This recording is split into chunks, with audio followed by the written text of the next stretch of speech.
welcome back to the Cocoa Digest Morning Show. If you're just tuning in, this is the Cocoa Digest Morning Show. We're about to have our online news review. But before that, let's take a few comments for the quotes we had just before the break.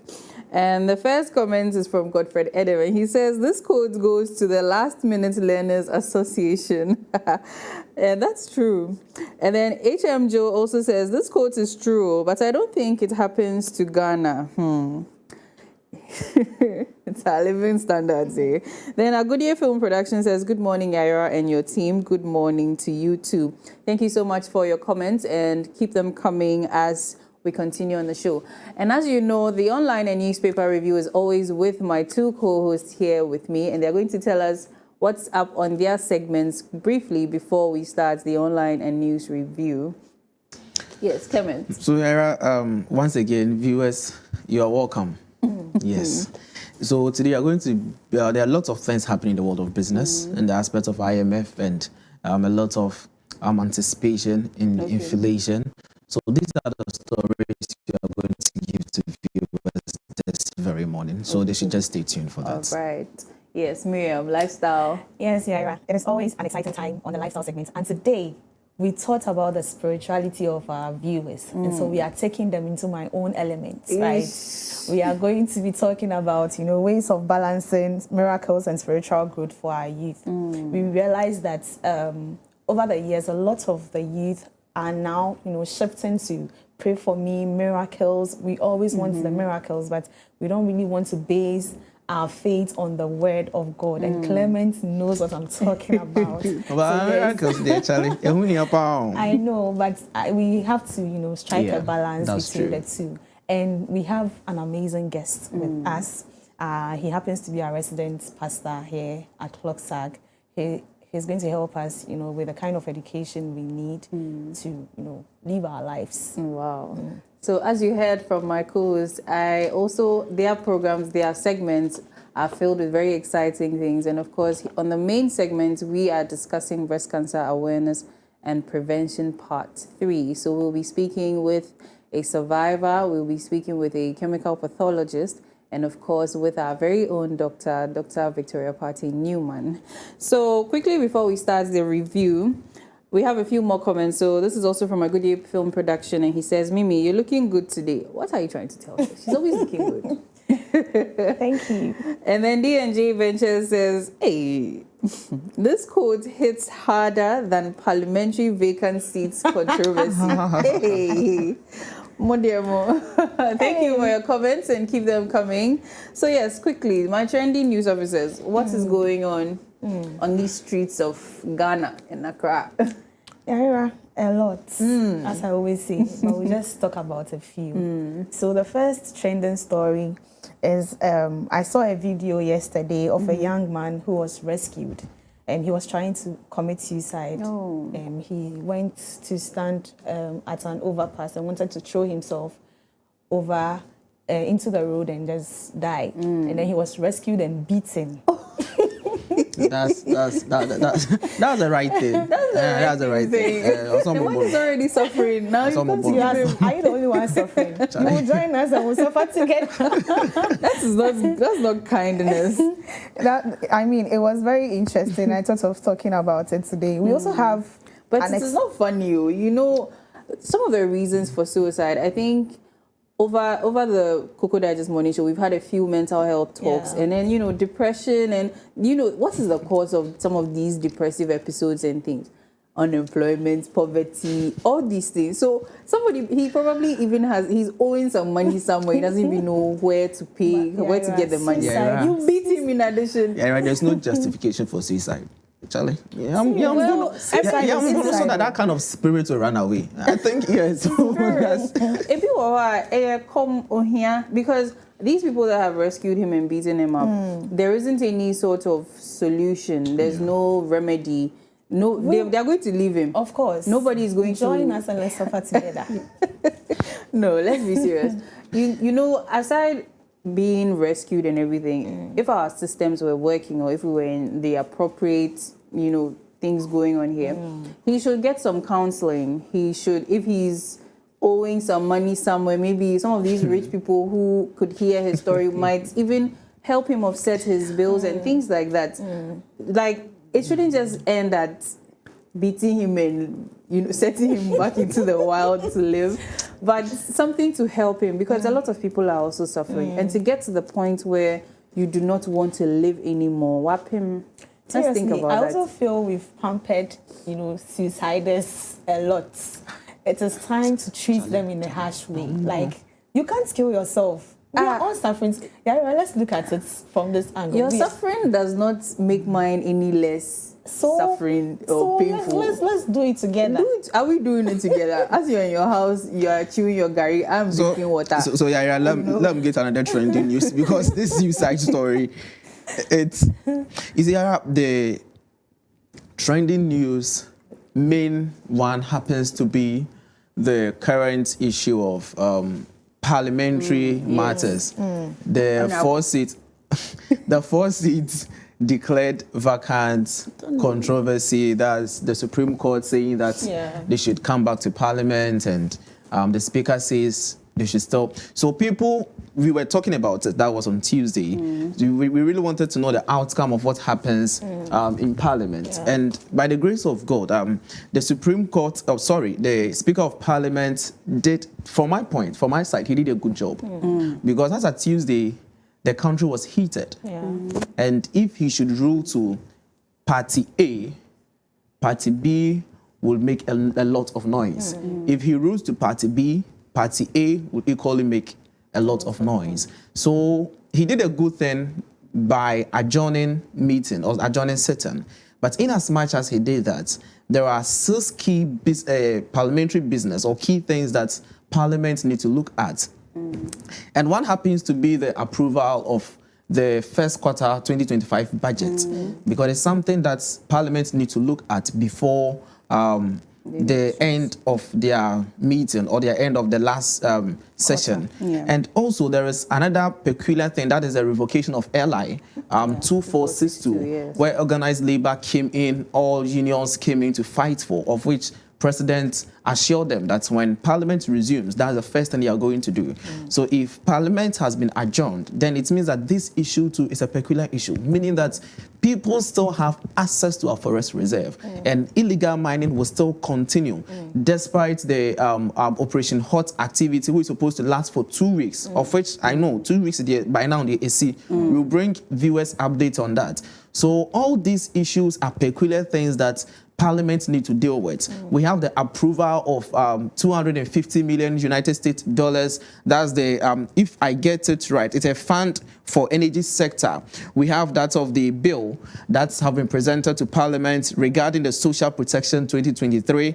We have the Ghana Boundary Commission Bill 2023. All these are things that Parliament need to look at before they end their session of the 8th Parliament. But interestingly, yesterday, currently, I don't know how to name whether they are majority or minority, but looking at what happened in Parliament on Tuesday, meaning that the ruling of the Speaker is still leading or is still standing, because he didn't counter it or he didn't say anything. So if you are still going by the ruling of the Speaker, meaning that there is a statement from the minority and led by their, that's the leader, Honorable Alexander, and he's calling Parliament for a sit-in. He uses or he invoked the Article 112, sub-clause, I think 3, Article 1123 of the 1992 Constitution, which says that notwithstanding any other provision of this, which says that notwithstanding any other provision of this article, 15% of the members of Parliament may request a meeting of Parliament, and the Speaker shall within 7 days after the receipt of the request summon Parliament. And not only that, in Standing Order 53.1, Standing Order 53.1 also says that despite any other provisions, 15% of the members of Parliament may request a meeting of Parliament, and Speaker shall, within 7 days after the receipt of the request, summon Parliament. And 15% of Parliament, currently we have 275. We should go by that. 15% is going to be 42 MPs. And from the minority side currently, there are over 138. If all things are, then it means we have more than 42 MPs when you say who are the minority. Are you referring to the NPP MPs? Oh, okay. So let me use the word. NPP caucus and NDC caucus. So from the NPP caucus, we have more than 42 MPs. So meaning they have the right to call for a parliament meeting. And the issue here is the Speaker of Parliament going to respond to this? Yes, he should, because in Standing Order 57, according to parliamentary proceedings, Standing Order 57.3 says that the Speaker may summon a sitting of the House before the date or time to which the House has been adjourned, or at any date or time after the House has been adjourned since sin die. That is one of the terms they use over there. So all this is trying to tell us that, yes, after Speaker receiving this letter from the NPP caucus, within 7 days he's supposed to summon Parliament. But the question here is whether the Speaker has received it or not. For us, we can't tell. But the letter was made available to them. That was yesterday. So if you should count from yesterday, then it's left with 6 days within the capacity of Speaker of Parliament to summon for parliamentary sitting. And it's interesting days ahead because very interesting. And the NDC caucus also says that they are putting plans in place to make sure that the LI 2462 will be revoked, so that access people have in our forest reserve, they won't get it again. But interestingly, I wonder if Speaker calls for Parliament sitting, how he would address both houses, whether by then the issue has been resolved. Or still we are going to hear interesting days on. So that's one of the trending issues. I wanted to ask a question that, as the Speaker has adjourned all the meetings, wouldn't we call that rather running away or avoiding the issue? You know, instead of facing it head on, you have adjourned. It's like it's avoiding. If you've adjourned, we are still here waiting. If it's indefinite, the matter is still at hand. Yeah, so I like the fact that, is it Alexander Fenyo Martin, right? He's calling for invoking the constitution, article, yes, and then also it also relates with the standing order, so that they can come and discuss issues. Because by November, at least by the end of November, they should have agreed on the budget for the next year. And that also includes our salary structure, which we are going to be talking about. Yes, we'll talk about that one. So all these things are at hand. Something like even the Operation HALT, what if it's for 2 weeks, or if we are going to extend it, all these things, the funds, the resources that are going to be put in it, these things need to be decided by our lawmakers. And if they have adjourned the Parliament till further notice, that's indefinitely, as you said, sine die, what is the way forward for Ghana? Well, personally, I think the adjournment, it wasn't about the Speaker of Parliament, but it was about the heightened emotions at that time, the tension. Yeah. To him, maybe he had his, decisions, what he wanted to say. But looking at what was happening on the grounds, he thought, no, this is not the right time to say this or that. Just as Clement said, if he says something that goes against the minority, they will not, agree. If he says something that goes against the majority, they will not agree. And looking at the number of, supporters that were ganged at the, was it Parliament House or Conference Center, you could tell that they were calling for danger. They were calling for chaos. And so I think the Speaker did the best thing by adjourning the meeting. Yeah, so Mimi, even as Yara said, Speaker did not just adjourn the meeting. He has also asked his lawyers, that's the lawyers of the Parliament House, to equally write back to Supreme Court. And I think in one of the articles I read, he tried to he informed the lawyers to tell the Supreme Court that they have no right to order the House to take such a decision. So in order not to, as we said, to make the atmosphere more chaotic, already we have 44 days to election. So if Speaker should just one day wake up to say A, B, or C, it's going to be a whole lot. So I think it's right thing he did, because he wants both parties to be at a consensus. Let's all build it together. They have 7 days. Yes, per what the NPP caucus is demanding. It means Speaker has a limit of 7 days, and within 7 days they can do something. And he's a speaker for a reason. He's the longest serving member of Parliament. Exactly.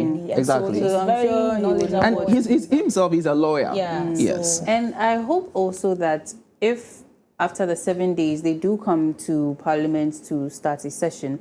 They focus more on the issues concerning the citizens rather than who's minority and who is majority. Because like you said, there are 6 key things they need to address before we enter into the year 2025. And that should be their priority. When they finish and our lives are, at least sort of improved, or, the LI is revoked, all those things, we can leave them alone to whatever they want to do with themselves regarding their majority and minority. They can do. Honorable Cynthia Morrison has, returned back to the NPP. I also saw a communique that it was false. She intends to still run. Yes, I even saw, even with regards to trending news, I also saw that the 5G thing. There's someone who's supposed to be the one to... The CEO. Yeah, the CEO was declared missing. Yes, by her provider. Yes, and then producers said they found. Yes. I was like, so you see the police communiques, I've seen 2 types. And I think I want to address maybe if we would find... Because we are being told as journalists to be able to verify information so that we don't enter into any misinformation or disinformation.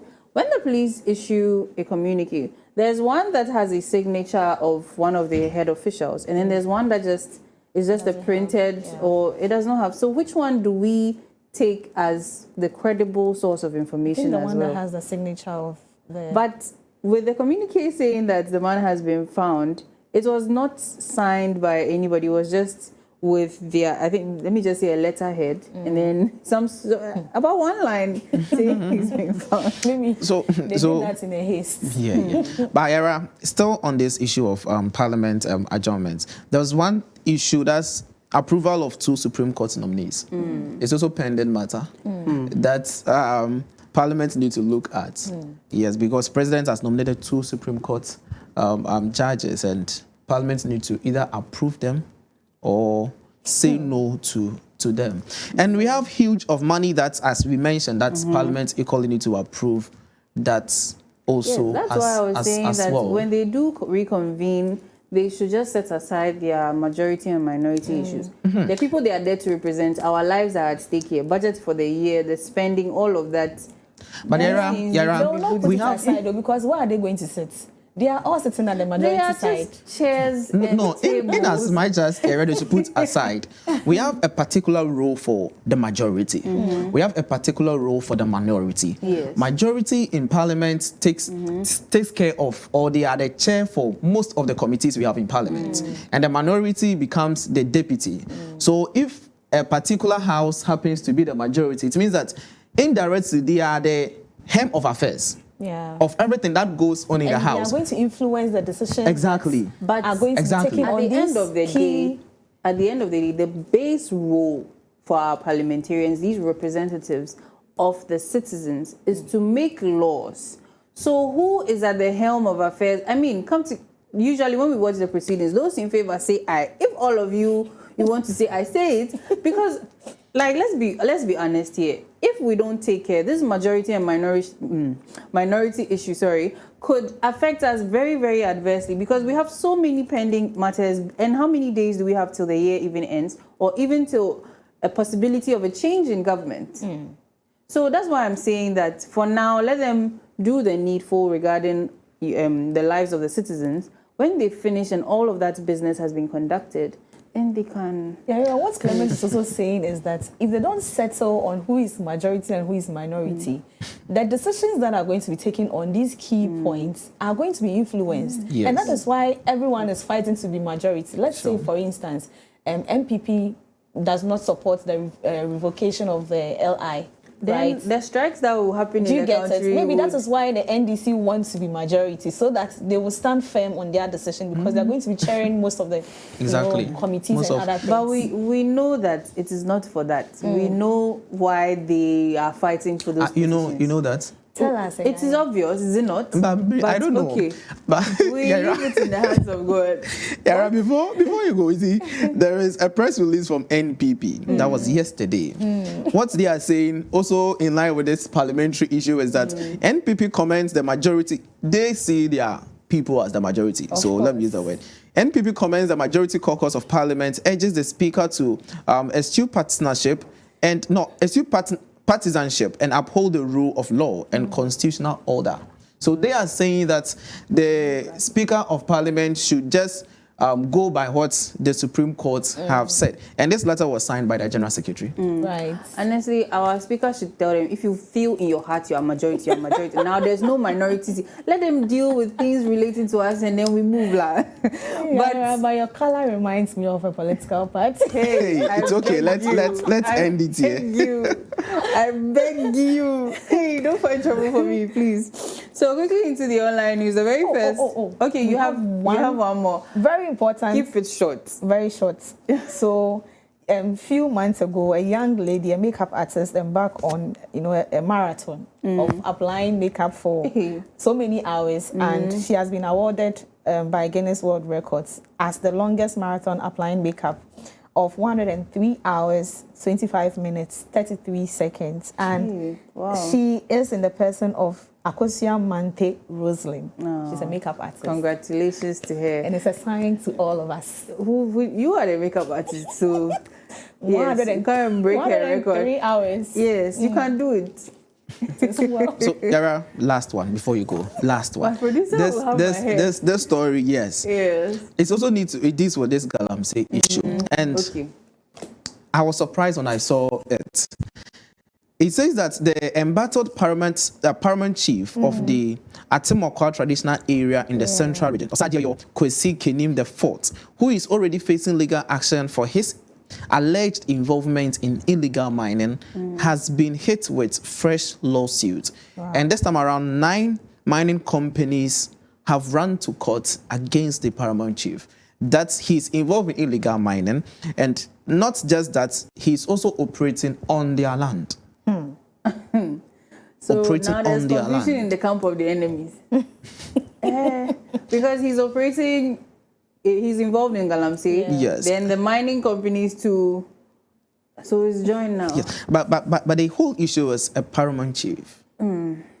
That's the reason why this news, I was like, if a paramount chief is alleged, we can't say it's true. But if it happens to be true, then there is a lot of things we need to address when it comes to issue of illegal mining. But you see, it shouldn't come to you as a surprise. Even in the times of slavery, there were chiefs that were having their own, citizens, so to speak, getting sold. They were selling people themselves. So Galamsey should not be a mirror. Yes. Mirror. Because it was for their own benefits, their own personal gain. But quickly, I think I also saw something related to Galamsey.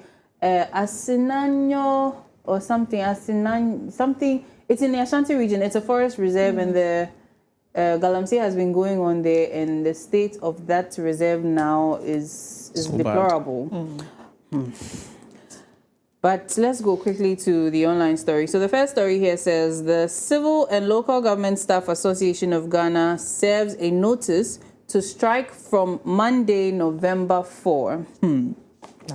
Now, the Civil and Local Government Staff Association Ghana, which is CLOGSAG, has said that they have cause to declare a nationwide strike as a result of the long delay in the completion of a salary structure for the staff of the civil and local government services. Now, CLOGSAG previously announced on June 21, 2024, that its members plan to strike in July 2024. However, after further discussions with the government, they decided to call off the strike and issued a statement to that effect. They noted that they had an agreement that had been reached to finalize a salary structure by October 31, with implementation starting on January 1, 2025. Despite several meetings, the government has not made any concrete offers. And there's a quote here: From the foregoing, it is evident that the October 31, 2024 deadline for the finalization of a salary structure for the civil service and local government service would not be met.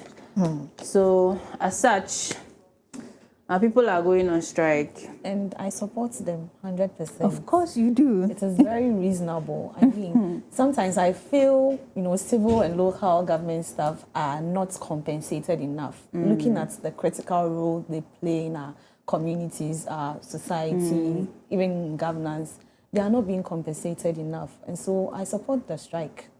Well, I also, to an extent, do support it because we have so many different services. And why are we doing the same job, but two people on the same grade in two different services may be taking, there's a salary imbalance. Why is somebody taking higher than the other? What revenue is being generated there that, you know, or what work are they doing that is so special that requires that much money that the other person does not? And I think the civil service, it is alleged that we take the lowest, you know, salary. We are still on a single spine, and it is fair to call for some sort of balance. And from the look of things, by the October 31, they said they haven't been given any offers, so it doesn't seem like they are going to do anything about it. And like I said, you see why I keep saying that our majority and minority should put their majority matters aside and deal with issues pertaining to Ghanaians, because if they don't, you know, rush to meet the needs of our people, and the civil and local government service go on strike, maybe they decide no skeleton staff, nothing. For how long? If it's an indefinite strike, what happens? Will our systems run? You see, so they'll come and work. Don't worry, they'll come and work. They have their majority and minority caucus to deal with. They'll come and work. Clemens. So, Era, not people would ask that why are we hearing of strike today, strike tomorrow? We know the Public Service Workers Association are also on strike. Now, CLOGSAG also has declared its intention that if by 31st of October, what they agreed upon with government is not really finalized, then they'll embark on strike on the 4th of November. Not only CLOGSAG, I know of the Ghana Highway Authorities workers are also protesting, and they are telling government that they should sack their board chairman immediately. And when you go through that news is also saying that they want to implement the National Road Authority Act 112, that is 2024. And that act need not to be implemented because it has a lot of ups and downs in it. So you can see that this short period we find ourselves, there are a lot of strike action here and there. People would come with a view that we are actually in election year where the tension is very high. So they should relax for government to handle issues here and there. But I equally support the strike action because it seems that if organizations or unions don't speak for its members, government will continue to take them for granted. And I think this is the right time. In my point of view, this is the right time. Because election time, we know of a lot of these big political parties now pushing a lot of money into campaign, erecting a lot of billboards around. And even currently, they are running a lot of promos on TV stations. Just count the amount of money that goes into it. And such monies sometimes or allegedly come from even government coffers. So why don't you now settle your employees who equally contribute to the development of this very country? Money is taxpayers' money. Yes, why don't you settle them? Why don't you give them the best? Because according to the Labor Act, we have the rights and duties of employers and employees. So if me, an employee, I'm performing my duty, even the Labor Act, we also have the duties that we are supposed to perform and the remuneration attached to it. So if I'm performing my duty and you are not giving what's due me, then I would stop. Because when I stop, that is when you get to understand that, oh, okay, this person's service, exactly. This person's service is really needed. So let me give what's due him. I remember way back campus when I was leaving office as the president of my association and another person was taking over. We went to meet our patron. Our patron was asking him that, so are you sure you're not going to spend the association's money? He was like, oh, madam, please no. I will only take what is due me. Yes. So, and he was honest. Yeah, he was so honest. So let's give to the civil and local government staff what is due them. It is unfair, as you said, because why would we all work in one country and one is on salary structure A, the other one is salary structure B? When it comes to the ministries, they have a lot of work. We do. A lot of work. Our national service, if someone is being posted somewhere, you hear them say, hey, how do you in Chiao?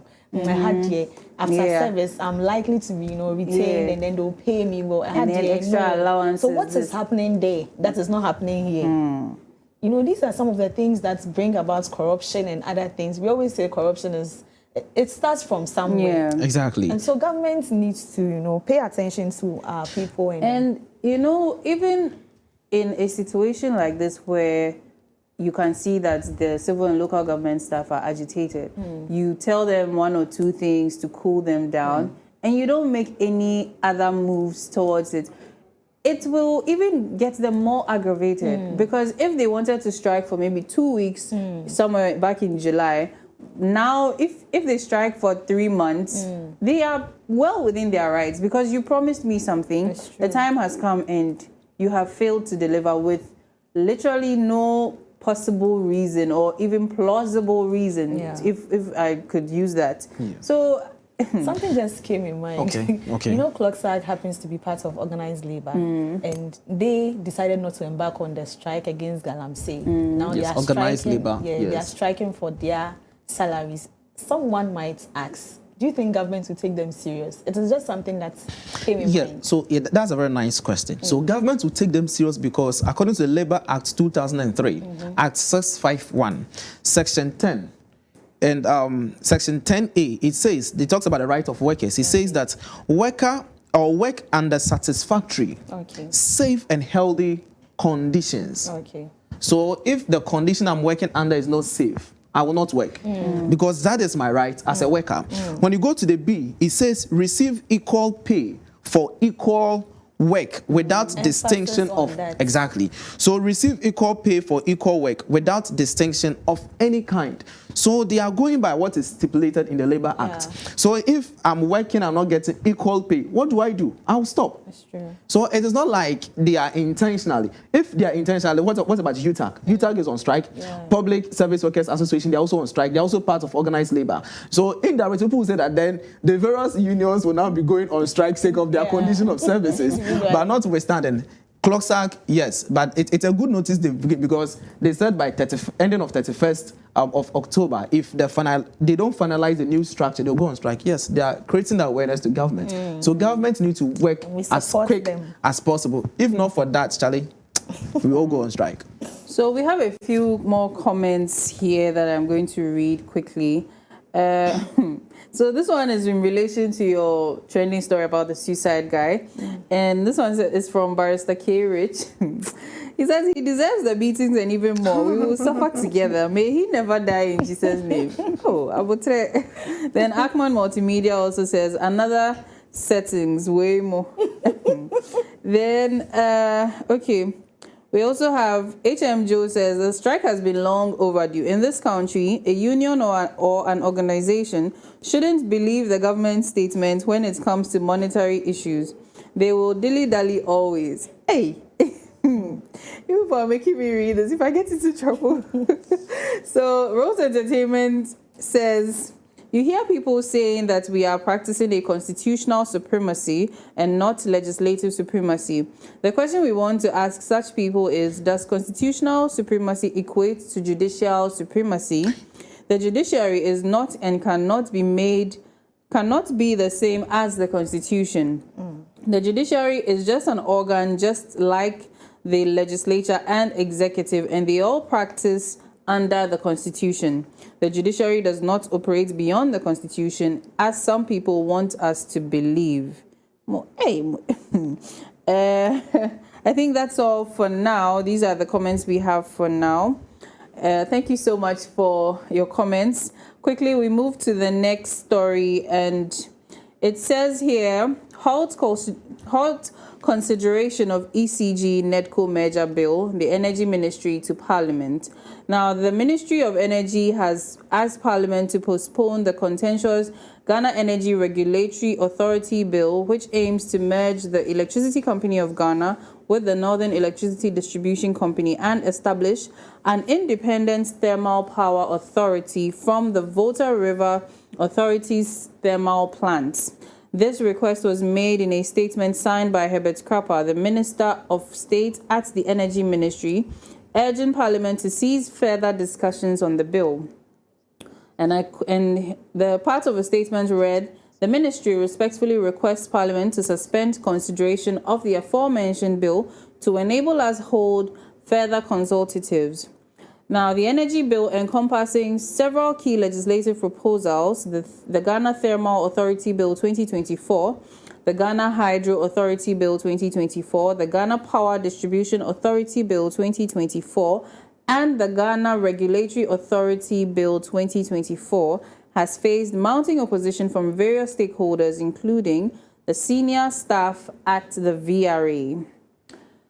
So finally, the minister has also asked Parliament to hold on with the deliberations on the bill. I remember some of them went on strike. Some members of even NEDCo, some members of the senior staff of VRA also went on strike, and they were making a number of allegations that it seems they want to do some privatization, sell state property, and then also the fact that ECG is struggling, and instead of trying to mitigate that issue, they want to add them to NEDCo, and I think even the Bui Power Authority, which would even bring more problems to them. Well, personally, I also feel that I'm just talking from the point of the minister and those that proposed this bill, that maybe they felt there was some kind of duplication with the efforts, because when you look at the NEDCo and then ECG, they perform the same role, just that ECG takes care of the distribution of electricity for the southern part of Ghana, and also NEDCo does that for the northern part of Ghana. And so looking at these, they do the same thing, just that they have different management. The NEDCo has its management system, ECG, and so we are going to be paying double allowances, we are going to be paying. So merging the two maybe would save us a lot of money. But with that, the population of the southern part of Ghana, cross-fixed with the population of the northern part, there's a little bit of, because there's the rural urbanization, a lot of people are migrating to the southern part of Ghana. So there's some amount of pressure on ECG. And then also the criminals doing illegal connections and things. Maybe the northerners, the people up there are not as criminal like the people down here. Before. So these things should be considered. What if merging the two would now, like they are even saying, it would now bring ECG's problems to NEDCo, and now people in NEDCo or people up north will be facing issues that are stemming from issues down south, which is almost like, why should their problem come and affect, it's also possible. So, Yara, I think what Mimi said, I really agree with what Mimi said. And because when it comes to the business point of view, that is cost effectiveness. We will save a lot, because having two managements who are equally doing the same thing would end up incurring a lot of cost. But notwithstanding, anything that they do, it should be very transparent. Exactly. The Deputy Minister, right, of Energy, you are saying that you are withdrawing it and you are now going to move into consultation. I have a question. Does it mean that you didn't do consultation before you presented the bill? That is my first question. This is not the first time. It's a question. Oh, this is not the first time we are experiencing this lack of consultation, stakeholder consultation. Because it's quite unfortunate that you say that they should withdraw it. Not withdraw. They said we should hold on. We are going to engage in consultation. Yes. So before, Yara, let's be frank. Ansana Eddie Adenazero Kwakaman Parliament. You should consult all the people you need to consult. Now, emphasize on Parliament. Now, because NEDCo is talking, ECG is talking, VRA is talking, SND, Winjay, we are going to consult them again. Then you come back to Parliament. The other time we spoke about this issue, we were talking about the fact that sometimes management is a little detached from the employees' experience. So, Yara. That's so maybe they've now had request for a measure, because if you have management A, management B, but these are two different companies. If you even want measures, then we have to start from the ministries. Look at the number of ministries we have. So many ministries could be put together to perform one role. I think we'll get there, but let's talk about it. Let's stick to this one. So you let's take this one. Okay. I'm taking it from 2 points. That's my first point with the aspect of the minister, because personally I don't agree to him for he's saying that they are now going to move into consultation. So do you think they should merge the No, companies? I don't agree to the merging, because according to the Senior Staff Association of VRA, that's the chairman of the association, Theophilus, Mr. Theophilus Tete Ahim. He says that merging these two organizations is not going to be of good health. The reason being that, example, BDAM and VRA. VRA has the capacity of 1,400 megawatts, and we has the capacity of 400 megawatts. And according to them, or according to the association, they are saying that VRA is producing this electricity at a very cheaper cost. So if you merge these two and give it to a private entity, bear in mind that electricity is going to be very high. Exactly. Because now WE is doing his own work, ECG is doing his own, VRA is doing his own work. But you'll be surprised that after merging,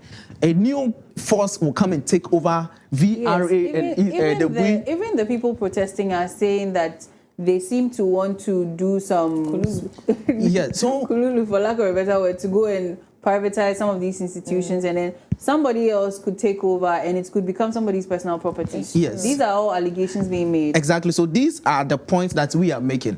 Before, I believe before the presentation of the bill to Parliament, there should be transparency. Educate the public on what you are going to do. Sit the staff down. This is what we are going to let them agree. You don't just present a bill and at the end of the day, you say we should bring it back. Whom are you presenting the bill on behalf of? It's for the people of Ghana. So let us understand what you are presenting to Parliament. You don't just present to Parliament. And do you know that, so surprisingly, it's not only this bill that Ministry of Energy has presented to Parliament. They also have this bill in Parliament, Ghana Terminal Authority Bill 2024, Ghana Hydro Authority Bill 2024, Ghana Power Distribution Authority Bill 2024, and the Nuclear Power Corporation Bill 2024. So all these bills are in Parliament. That's they are looking through so that they will pass it, so that it becomes part of us. So I believe that before any bill goes to Parliament, I know they are really watching at the ministry, the agency, they are really watching. Before any bill goes to Parliament, it's better, let's have open dialogue. Let people share their thoughts on this, because if it had happened like this LI 2462 Brohaha, we wouldn't have faced it. It's true. We wouldn't have faced all these issues. And it's even giving this, I said giving like Gen Z, it's giving this sort of, there was a lack of adequate feasibility studies. Yes. What are the possibilities of merging these two? What are the negative impacts? What are the positive impacts? Which ones outweigh which ones? These things should have been considered properly. And I think also maybe it was done in a haste. Whatever the reason is, I'm glad that the employees of all these institutions are pushing back, because they are the ones on the ground. They are the ones experiencing whatever is going there, and they can foresee some of these things. And of course, maybe also the track record of leaders and some of these institutions. I mean, there was a whole PDS at a point. ECG became PDS. We don't even know the head and tail of that issue. So it makes sense to push back, and I'm glad the minister is asking to withdraw it. We have a few more comments here. So this one, D&J Ventures is talking about the strike. He says, "Don't worry. Who are they? You will find a way to embarrassingly call off the strike. Nothing new will be done by the government." Now, TA says, "What parliament are you talking about? They are in adjourn." Okay, this is not very clear, but he's calling them indefinitely criminals. Then Godfred Adams says, "ECG's problem has always been revenue collection. They might as well just consult NEDCo on their revenue collection strategies." I think I agree with that. That's a very brilliant comment. Thank you so much for your comment. So the last story is talking about WAEC. He says, "We are working to release the withheld BECE results," and this is by WAEC. So the West African Examination Council, WAEC, has announced that it is actively working to release the pending results for candidates who took the 2024 Basic Education Certificate examination. In a statement, WAEC announced that the results of 33 school candidates and 3 private candidates have been withheld, and furthermore, some subject results from candidates in 149 schools are being reviewed due to alleged irregularities. Now, John Kapi, WAEC's head of public affairs, urged parents and guardians to be patient while the results are still being processed. And this is a quote by the head of public affairs. He says, the pending is a result of some mistakes made by our supervisors and the candidates who did not follow instructions. So you would have, for example, maybe your music script is found where the music examiner has marked the music bit, but the design bit of it cannot be marked by the same examiner. So this is what's going on here. I think we have a video and my producers will put that up shortly. Creative art and design are a new subject you introduce. Now, the different answer booklets because different examiners mark components of that particular paper. Until we have music now, our music manuscript, I was a watcher, so. Now, can be answer music, no, creative art on the same answer booklet. Until a drew marking period, no, once a swapping now, a now creative art near marking Accra. Wo music no ye marking wo ho anase kumase ntiana se wo scripting be di hase a the creative art person be marking creative art side na ka music no but ye nya exam na so marking nyina enya dia paper bia ka mo ye mark ye na dia kan se be mark de be match marks no na because ebia wo music no ewo kumase na wo creative art no akra ntina wo say yenya file no na ye upload wo marks eno ne ye match marks na be ya obia marker I say the money de be man because ebia obeko kumase akohwe na say music this particular candidate absent onya absent script no akra.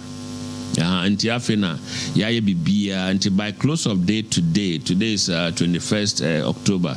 By close of the near solve issue ni nyina ma obia benya grader I will say onya as far as creative art and design is concerned.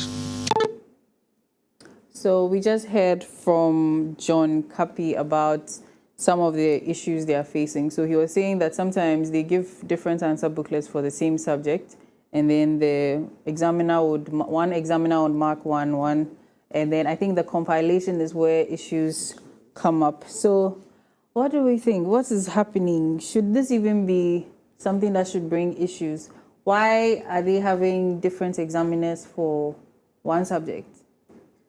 And why two different answer booklets? So I think but then the component of the subject is what requires that. But then also, why can't we have just one examiner, or they sit together? Then you just join, because BECE candidates are a lot all over the country, and if this should not even be an excuse, because you've been doing this job for a while now. So if you are both creative arts, creative arts examiners, why not sit in the same area and then mark the scripts, put them together in a way? I think even arranging them could be an issue, but there's a way around it. Yes, there is. But marking BECE results is not like marking. Yes, I'm aware of that. They compile them based on the index numbers. So yes, it even works perfectly. If I'm marking 001 this part, you're also marking 001 this part. When we finish, we put it together and compile it. Well, I am also looking at the psychological toll it's going to have on these, the students. Yes, they are kids, they are young adults. BECE. Don't you think they are teenagers? They're not adults. They are very teenagers. Young. Don't you think we are putting some kind of pressure on them? Yes, because a lot of them will be thinking that they failed or they didn't pay, and things like that. Some have already received yes, results. That's what I was going to say. On Sunday, was it Sunday? Yes, I was with one of my brothers and we're checking the results. She was like, "We should check." We're like. So myself and my brother were like, "Want to check the results?" She was like, "No, please don't check. I can't see it." So that kind of thing, and I was like, "Oh, it's normal. It's normal because way back campus, when we hear results in the portal, should I open? I will not open.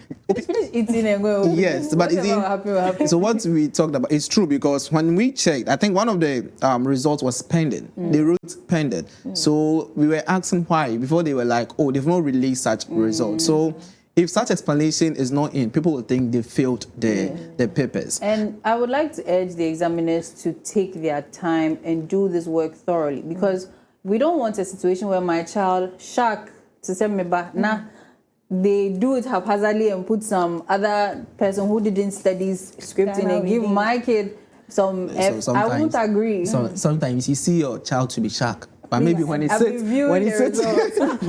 behind the paper, it's not like that. But right before we go, we just want to tell the candidates that if you want to know your grade for the BECE results, it's the 4 core subjects. You add the points together and your best 2. So you, at the end of the day, you should get 6 subjects add together to know the actual grade you have. Isn't it your 4 core and then 2 electives, basics? Yes, that's what. Yes, I said. Oh, so it's still the same. Yes, still the same. What did you get in your time? Oh, me, I had 6 ones. 6. Is it ones for 8? Well, this brings us to the end of the online news review. Thank you so much for your comments and your suggestions as you made. We are really grateful. Up next is the lifestyle segment with Miriam and her guests, and we are going to be learning about balancing our need for miracles and, of course, our spiritual growth. Stay tuned.